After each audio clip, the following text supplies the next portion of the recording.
Tim Pool is a cultural phenomenon. Tim Pool is a successful businessman. Tim Pool has likely woken up millions of sleeping slaves and contributed a net benefit to the great struggle of our time. But Tim Pool is also a bloody idiot.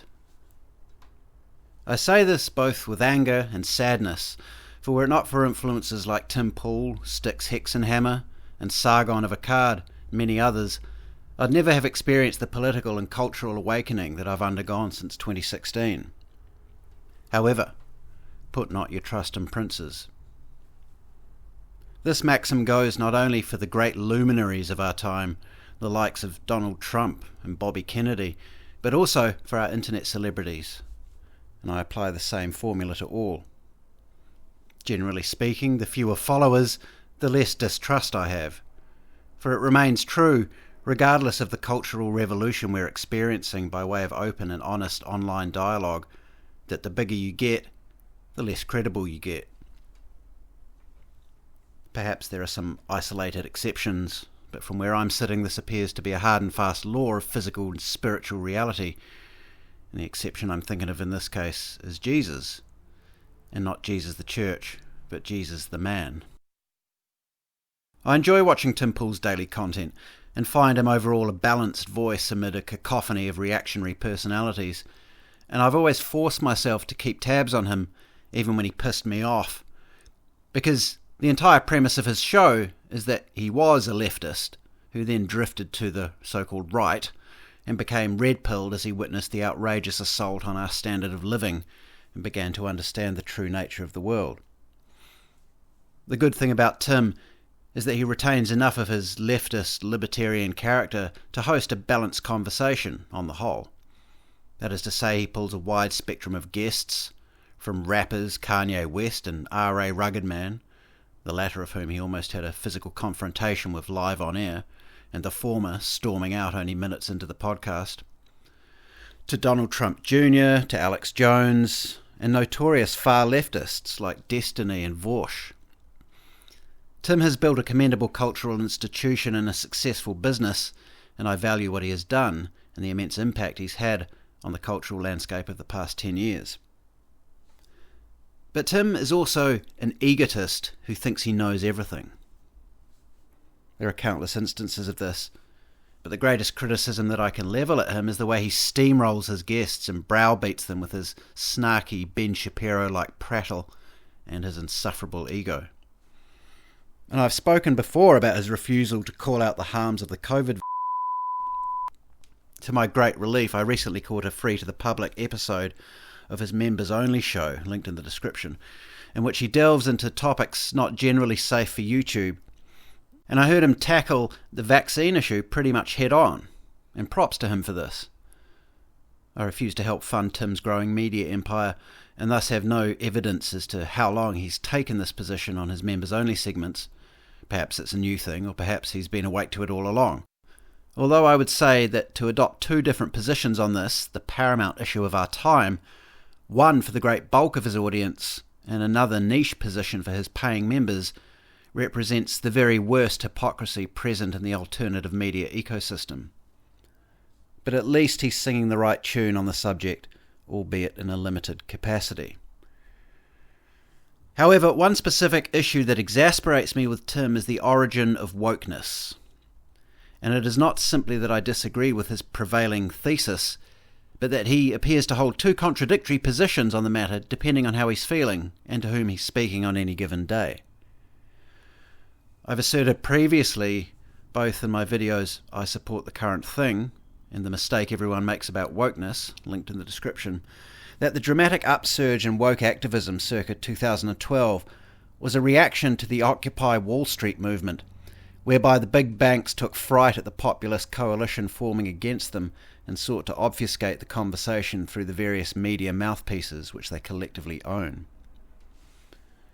This they have successfully done, and even still, as we near another financial meltdown and our standard of living plummets even further than the vanilla deprivations that immediately followed the global financial crisis, the bickering between left and right precludes any meaningful populist pushback against the banks and their Ponzi scheme of fractional reserve banking, which is gradually impoverishing the working and middle classes.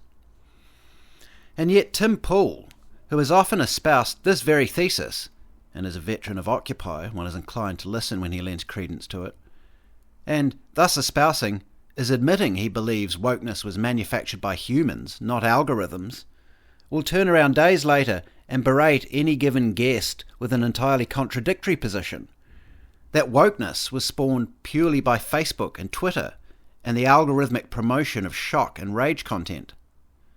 No evil plot, no premeditated action by those in positions of power, just a random confluence of technological snafu. And it's not just the fact that he contradicts himself on the point of the jaw-dropping global media phenomenon that emerged directly after Occupy Wall Street, whereby the usage of woke terminology dramatically spiked in media publications all across the Western world.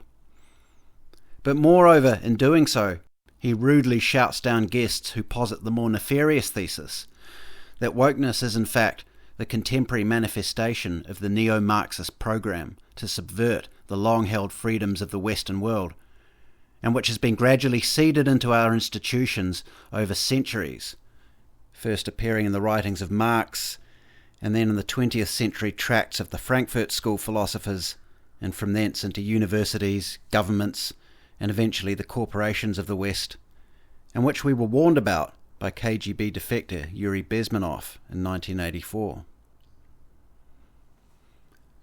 Tim Poole thinks he knows everything, and his ego clouds his objectivity.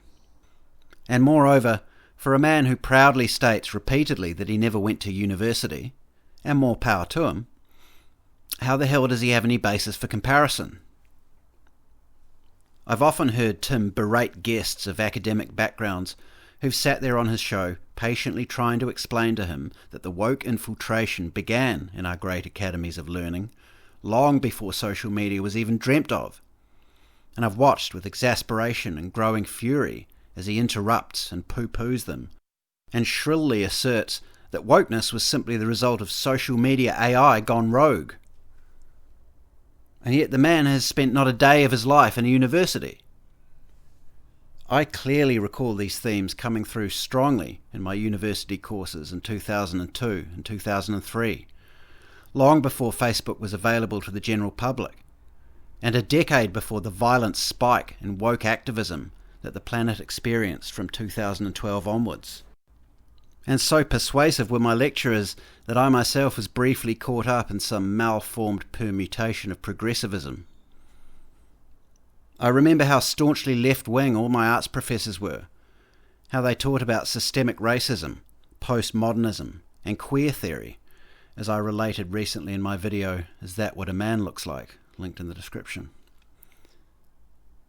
I remember the prevailing mood of the American Studies and Culture and Society departments in particular, where our instructors had what I considered even at the time, over 2 decades ago, to be a somewhat irregular disdain for the values and morals I had been raised with, even in what was then one of the more conservative bastions of higher education in the Southern Hemisphere, the University of Canterbury. The Marxist concept of the long march through the institutions has been around since before modern computers even existed, let alone the internet, and can be traced to the writings of notorious communists such as Antonio Gramsci and Herbert Marcuse. We were warned about it in the 80s by Yuri Bezmenov, a man steeped in the statecraft of Soviet socialism. James Lindsay, an academic of great stamina, has broken this topic down in depth on his brilliant podcast, New Discourses. And yet, Tim Poole, in his infinite wisdom, a loudmouth internet sensation, a man of not even 40 years, who, for all his brilliance, business savvy, and technological prescience, understands very little outside his own fizzing intellectual bubble, would have his listeners believe, and only on the days it suits him to take a contrarian stance, mind you, that wokeness has nothing to do with Marxism or its infiltration of our core institutions, and is merely an unfortunate aberration of new tech.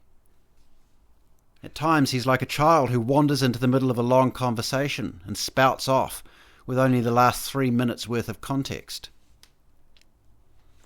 Tim Poole thinks he knows everything, but he does not. And nor for that matter do I. But the fundamental difference between him and me is that when I say I don't know, which he often does, I'm being honest. I believe Tim only pays lip service to this fundamental tenet of moral humility to appease his audience from time to time and maintain his persona as a calm and reasonable guy. In reality, I believe he is a potentially dangerous egotist who regularly abuses his great power and misleads his awakening but still largely gullible audience. And thus, I will repeat my oft-quoted and perhaps favourite line of scripture: "Put not your trust in princes, my friends." We know what's going on in our world. At least, we know enough to know that wokeness did not just spring up out of nowhere as the result of a social media algorithm in 2012, much less that it emerged as a genuine howl of an oppressed underclass. We know that it is used by our power elites to control and bamboozle us, and we are fast discovering that the past 12 years are not merely an aberration, but the pointy tip of a long spear that stretches back into history, encompassing Gramsci's long march through the institutions, all the way back to Marx and Engels, and perhaps further back still, perhaps back to the very garden itself.